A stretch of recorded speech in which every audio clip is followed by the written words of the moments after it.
Families were shy of allowing their daughters to be exposed in social media. A lot of people abroad were surprised to learn we don't necessarily cover our faces, we don't have to wear abaya when we're traveling. So much of our perception of what women from the Middle Eastern countries look like is shaped by movies.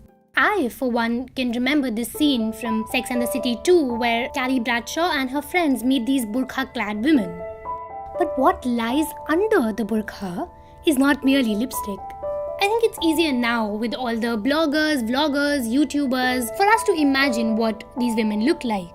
Fashion blogger Aljazi Alrakan, whose voice you just heard, still refrains from putting her pictures online. She told me fashion blogging for her began as merely a hobby, something she did in her spare time.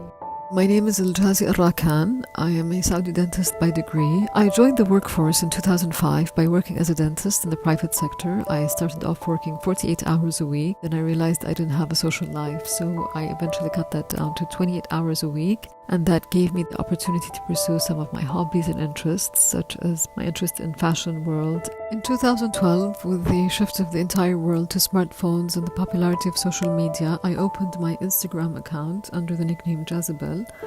And to be quite honest, my main objective was to share with friends and acquaintances around the world the day-to-day lifestyle of an average Saudi woman. And somehow from there it picked up popularity and it became almost a blog, and then the actual blog came on.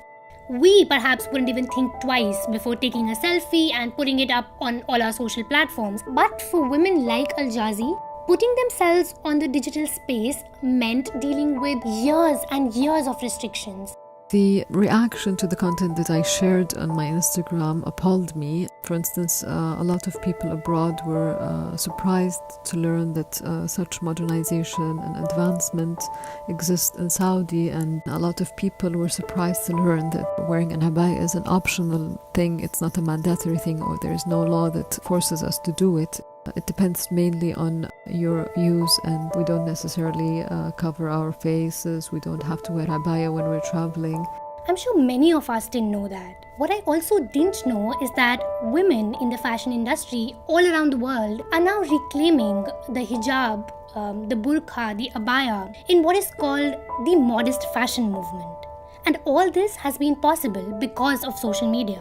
Families were shy of allowing their daughters to be exposed in social media or in the media in general if they wanted to ensure them a prosperous future in marriage. And that perception gradually changed, I'd say drastically, in the last 5 years. Think or hope that I played a major role in it, because I do think that I encouraged many more women from my part in the society to share their life, to share their true identity. But as we all know, social media is dark and full of trolls. And Aljazi had to grapple with comments like, "You're spoiling your family name," "You are not Muslim enough," "What you're doing is completely un-Islamic," and so on. I proved a point. I represented myself and my part of Saudi society with dignity and respect. I carried my family name in the most honorable and respectable manner possible, and there is no shame at all in showing who you really are. And at the same time, it does not make you less Muslim. Aljazi's spirit is commendable. And women like Aljazi have definitely played a huge role in changing perceptions about women and fashion in Saudi Arabia. In April 2018, for instance, Saudi Arabia held its first Arab Fashion Week. Now the country is all set to lift the driving ban on women. This is what Aljazi has to say about that. I don't think that the lift on the ban of driving is going to have a different or much impact on our social attitude, because we've always adapted around it. We've always managed to live our life, and it never decapitated us. There you have it, guys. That was Aljazi Alrakan, dentist turned fashion blogger, chatting about the changing face of women's fashion in Saudi Arabia.